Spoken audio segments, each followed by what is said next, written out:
I'm Racers Marshall Pruett.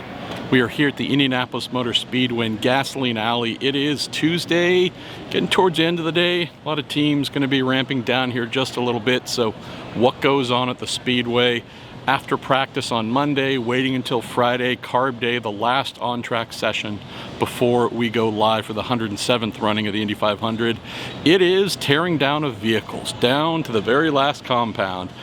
Fresh engines, it's one of the cool things for the full-time teams. They get fresh motors from Team Chevy or Honda to use specifically for the 500.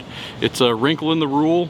It's our longest race, something that for sure you hope reliability is not an issue, so all the full-time teams get fresh motors. All the one-offs get a single motor for the entire month, but you have the cars being torn down, everything being inspected, suspensions, drivetrains, everything is getting done, freshened, updated, crack checked, just making sure everything is flawless. So there's no huge rush for that. So it's what they're doing today, Tuesday. Do that again more on Wednesday. Start to get things really truly buttoned up.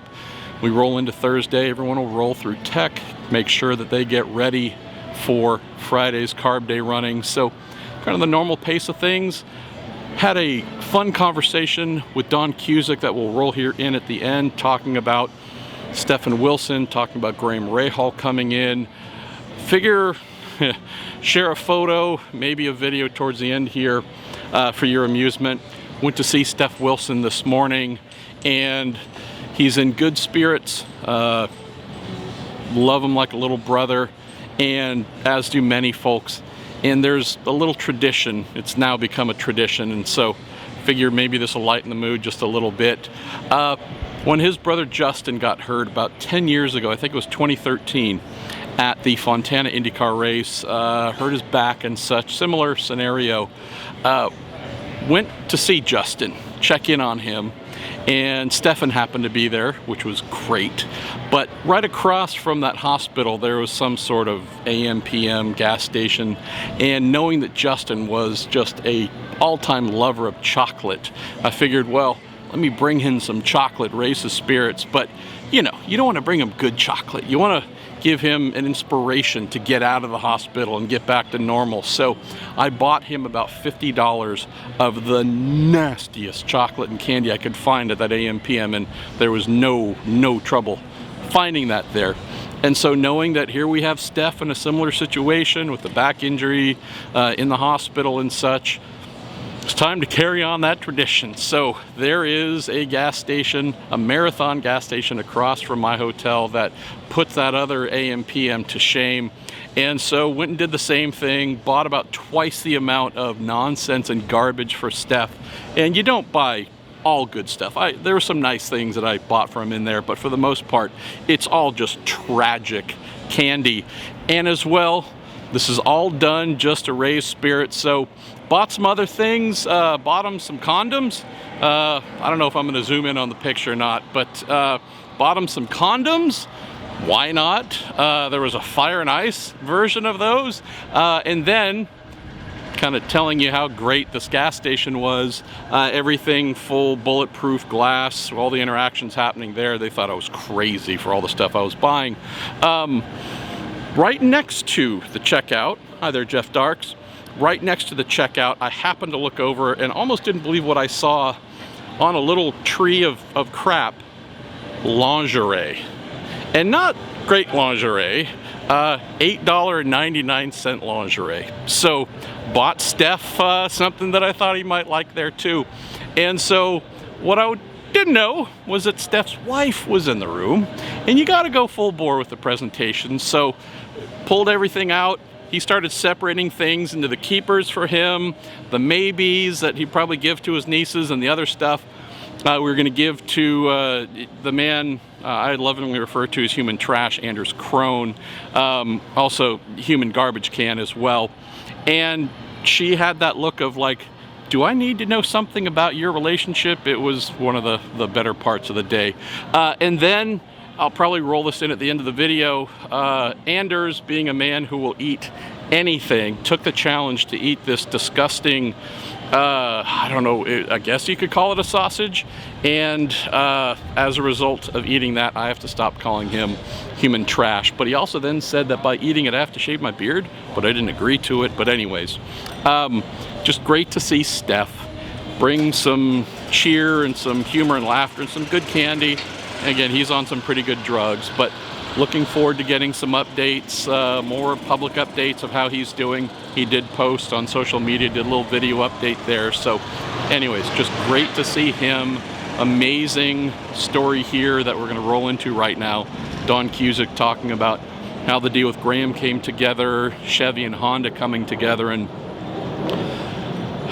went from having a bit of sorrow on Sunday with Graham and sorrow again with Steph on Monday to here we are with something where it seems like everybody that I've spoken to is really happy for what's about to happen with Graham stepping into that number 24 Cusick Motorsports Dreyer and Reinbold Racing Chevy to represent them, also represent his sponsors here on Sunday.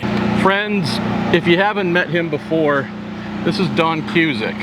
He is doing big things as a IndyCar entrant.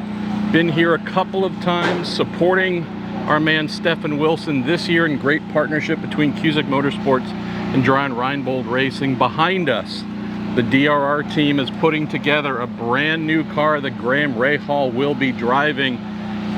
Wanted to talk with you, Don, about this decision. We'll talk about Steph in just a moment. Sure. We've had some fun with our guy today, trying to keep his spirits up. But you've done a good job. Tell me about how you came to this decision with Graham. And I think folks should know by now, there's some real special family history between the Wilsons and the Rahals, Graham in particular. This might have shocked some folks, shouldn't have. I agree with that. You know, I think first and foremost, when Dennis and I started talking about it, you know, we were hoping that we could find somebody that was a class act like Stefan is. That was important to us. It's always been an important part of the reason we support Stefan. Fan favorite, genuine good guy. That's what we want in our car. And I have to say that I didn't know Graham that well before last night, got to meet him. But what he did today and the words that he had to say were really meaningful and important. And I think it shows you just what kind of a person he is. Tell me about the support behind you, Don. You've obviously been successful in life. You have loved IndyCar racing, wanted to be here. You definitely helped get the ball rolling, but I lost track of how many partners and sponsors are on the car.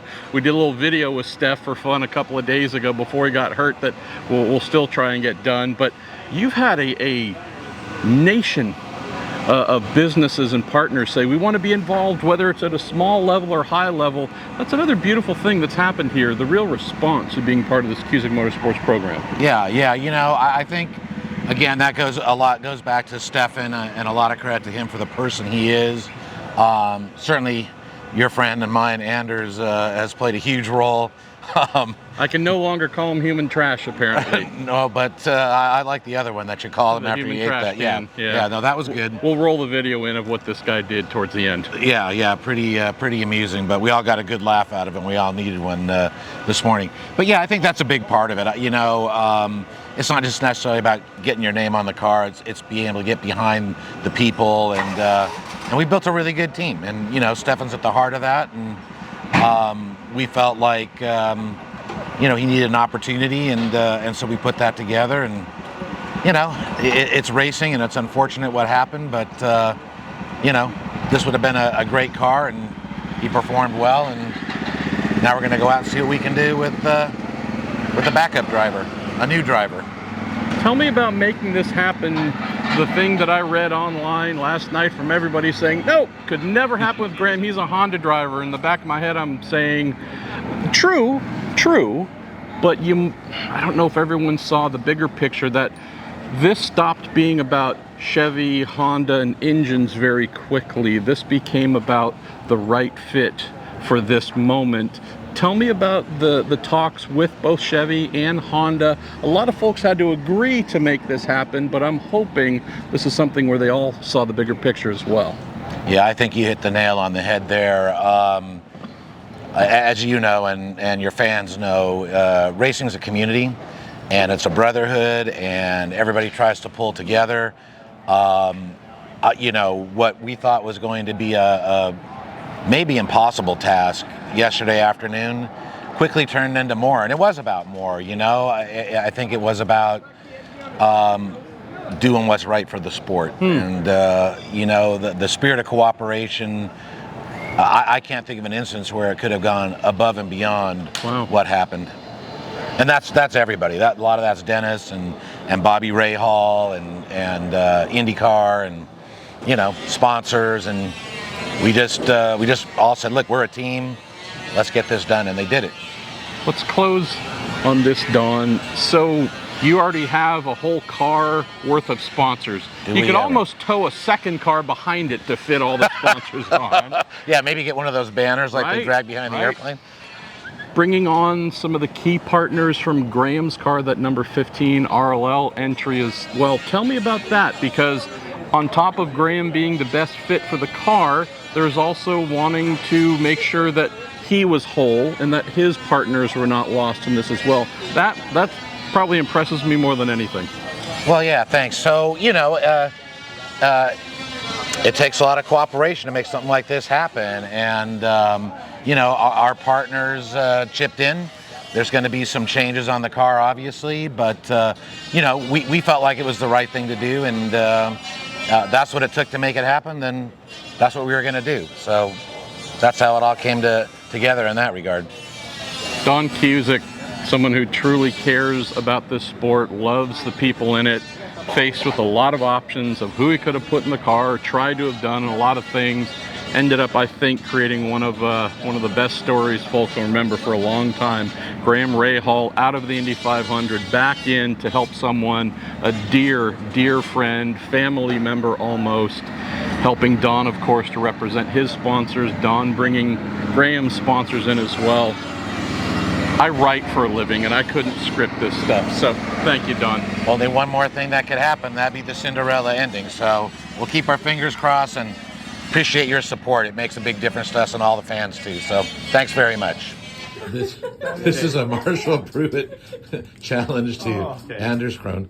Look at all of this stuff. He is eating a 400 times hotter than your hot mama sausage, which nobody's ever heard of. So, Marshall, the deal is, if I eat this, if I complete this, you can no longer call me human garbage. Oh, I think that's a fair one. And he has to shave his beard. And yes, and you have to shave your beard. Okay, here we go. We have an extra hospital bed just in case. Do you have water?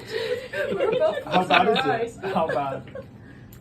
Oh my god, he's just chopping through it. It's like it's a survival challenge. Oh, no way. How bad is it? It's not scorpions, but it's gotta be. It's hitting. Oh my god. His face is getting redder. I can see that in the camera for sure. He's building quickly. Oh man. Never one to shy away from a challenge. I'm guessing they don't have those in Norway. Oh. I'm gonna take another video in about an hour when it goes a little further down his digestive tract. Right. Oh boy. Okay. No longer human garbage. You are. He's gonna feel like human garbage in a minute, that's for sure. Thank you for the entertainment, Marshall and Anders. Have a blessed day.